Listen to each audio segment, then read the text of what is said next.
Hey guys, so today I'm going to be talking about something that I do get a lot of questions about. So I'm just going to be addressing all of those things today, but in a way that's not just like a question and answer, but instead I'm going to be putting it into a list. So basically what I'm going to be doing today is talking about the hidden rules of being a YouTuber. So a lot of people, when they think of a YouTuber, they're just like, oh yeah, it's fun, like recording videos. I'm just gonna talk about some of the things that people really aren't gonna tell you about being a YouTuber. All of the things that have, are kind of circled around being a YouTuber, I guess. So you might not know about some of these things, but it's okay because I'm gonna tell you today so that you know for real. Here we go. Number 10, it can be expensive. Now, I'm not really talking about the fact that you have to go out and buy $1,000 camera and a really expensive editing system and all that stuff, because I made a whole video on how to make YouTube videos on a low budget. Once you start your channel going and your videos going and everything, you'll kind of find that it makes it a lot easier if you do get better equipment and better editing system and all that. Basically, yeah, it can be expensive because those things, if you want really good, swift, easy to use, fast, get it done quick, yeah, it can be kind of expensive. So that's why I say that, but that doesn't mean that you have to spend a whole bunch of money. It's never really that serious. People are going to watch your videos regardless. Number 9 is time consuming, and this, if you're making videos that are really thorough, kind of takes a lot of time to edit them and to make them the way that you want them to be. So that's why I say it's time consuming. And not only that, but you have to come up with video ideas, you have to film, you have to edit, and you have to upload. And if you have a slow computer like me, that takes a while. It's part of the reason why sometimes it takes me such a long time to come out with a new video is because every time I upload a new video, it takes a really long time since my computer is really slow. Because I need a new computer, but I haven't saved up the money yet. It's okay because I'm getting there. 8, you don't have to focus on one thing for your channel. So I was kind of thinking about this specifically with my channel, because a lot of people ask me, what type of channel do you even have? What type of videos do you make? And I'm not always able to answer that question due to the fact that I post a lot of different types of things on my channel. I post song covers, music videos. I post funny videos. I've posted skits before. I post Q&As, and I also post morning routines, kind of beauty guru, I guess, beauty videos. My channel doesn't really fit into one category, and that's actually good. Not saying it's bad if you just focus on one thing, because I do think it's good to have one focus, but it's also good if you don't, due to the fact that you'll be able to have people watch your videos that are interested in all different kinds of things. So some people like my videos because they like my singing, and then some people like my videos because they like the funny stuff. So, people will come for different reasons, but it's good to, I think it's good for my channel specifically to have such a wide variety, because I do so many different things, and I just like to share it all.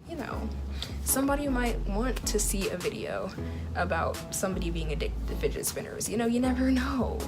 7, so this kind of goes with the it can be expensive thing, but 7 is people are going to watch your videos based off content and not really the quality of them. The quality is always good though, because people are more likely to click on a video if it has a really nice thumbnail and all that stuff, but in reality, people will subscribe based on the content. People will click your video based on how good it looks, and then they'll watch and be like, yeah, no, but then they'll subscribe if they like the content. So basically, I think it's much more important to focus on what your video is going to be about rather than how well you edit it or how good the thumbnail is or anything like that, because people are going to watch one video if they like that video, but people will watch all of your videos if they like you. Number 6, subscribers are people. This is another one that I think people kind of ignore. See their subscribers more as numbers, so they'll be like, oh yeah, I reached 50,000 or 100,000 or whatever, and that's good because we should always be thankful. But I do kind of feel like it's not really good to just see your subscribers as a number, because each one of your subscribers is a different person that liked your channel or your video or you enough to click the subscribe button, and each one of those people is completely different. and they have completely different interests and they come from completely different backgrounds. I've always seen my subscribers as people. Like, I'll go and check out their videos and I'll like comment on their videos and I'll subscribe back to them and all that, because I don't really see my subscribers as subscribers. I see them as human beings that have chosen to watch my videos, and because of that I also want to watch their videos, because, you know, give and take. 5. There is no one goal that you're probably going to have. And I know that sounds kind of weird, like, what are you talking about? But what I'm saying is, like, when I first started my channel, my goal was 10 subscribers, and I got to 10. And then after that, my goal was 50. I got to 50. And after that, my goal was 100. I got to 100. And basically what I'm saying is, once you reach one goal, you're just gonna end up making another one. And that's why I feel like your goal really shouldn't be like a specific number or anything. Your goal should be like, oh, I want to inspire more people. I want to make more people happy. I have a goal of 1,000 subscribers right now. I think I'm going to focus on other things rather than just the number of subscribers I have. Kind of just like getting a new computer, getting a new editing system, things like that. Number 4, having a YouTube channel is an independent thing. So I'm not talking about collabs or like couple channels or like group channels or anything like that. Really an independent thing, and you shouldn't let the people around you decide what you post. I think you should always post what you want to post and what you're good at, because if you try to copy other YouTubers or just other people or people around you, just copying in general, there are people all over YouTube that are making videos, and if you just copy someone else, people are just probably gonna go watch the person you copied instead of your video. But if you offer something new, then people are more likely to watch your video because you're doing something new. Okay, number 3. Being yourself is the real way to influence those around you. Basically what I'm saying is, the best way to get people to like you on YouTube is to be yourself. Because like I said, there are so many people making videos and doing the exact same thing as you, and the only difference is they don't have the same personality as you and they're not the same person as you. If you start being completely yourself and completely who you are as a person instead of just who you think people want to watch, people are going to start watching you. Because if you start being who you think people want to watch, people are going to be like, okay, well, this person is kind of like stale. But if you just be yourself and do what you would normally do inside of your videos, then people are going to be like, oh, this is like a cool person. Like, number 2, the people around you, like people at your school, like in your family and stuff, are all going to probably have different reactions to what you're doing. People have specifically told me that they're afraid to start a YouTube channel because of what the people around them, like people at school, their family, would think about their YouTube channel. And I'm here to tell you that nobody is really going to judge you for it, because nowadays being a YouTuber isn't really seen as a bad thing. It's actually seen as more of like just a curious thing. Like, instead of being like, oh, that's weird, people are mainly just going to be kind of curious and want to know more about it, in my opinion. Maybe some people are different, but that's what I've seen the most of. I always think you should probably just kind of, you know, elaborate on it, tell them what you plan on doing, and they might even want to support you.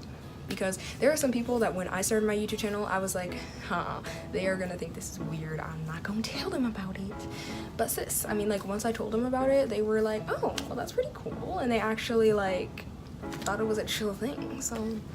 And number 1, as you keep going with your YouTube channel, you will start to realize more and more that what will mean more to you is how much you engage the subscribers that you have. So basically, when you start, you're going to want more subscribers, more views, more comments, and everything like that. And that's good, because it's good to strive for that. But as you keep going, you're going to start to realize that it means less how much you have, and it means more how engaged the people that you do have are. So instead of being so focused on how many subscribers you have, like having more and more subscribers, you're going to be more focused on whether or not those subscribers that you do have are enjoying your content. Because you'll start to realize that really the subscriber count that you have isn't really the most important part of YouTube. What you want is to engage the people that you have and inspire them and, you know, influence them in a positive way, and then you'll get more subscribers. Like, the subscribers will come, okay, but you need to focus on what you already have so that you can grow as a YouTuber. So yeah, that's it for this list. I just wanted to make this video because I get a lot of questions about those kinds of things, like what are like the basis, like actual real life things that a YouTuber kind of faces, and that's what I had to say about all of it. If you like this video, give it a thumbs up and make sure to hit the subscribe button and hit the notification bell if you want. You don't have to, but like if you want, like if you really want to. All my social medias are in the description if you want to check those out. See you guys in the next video. Bye.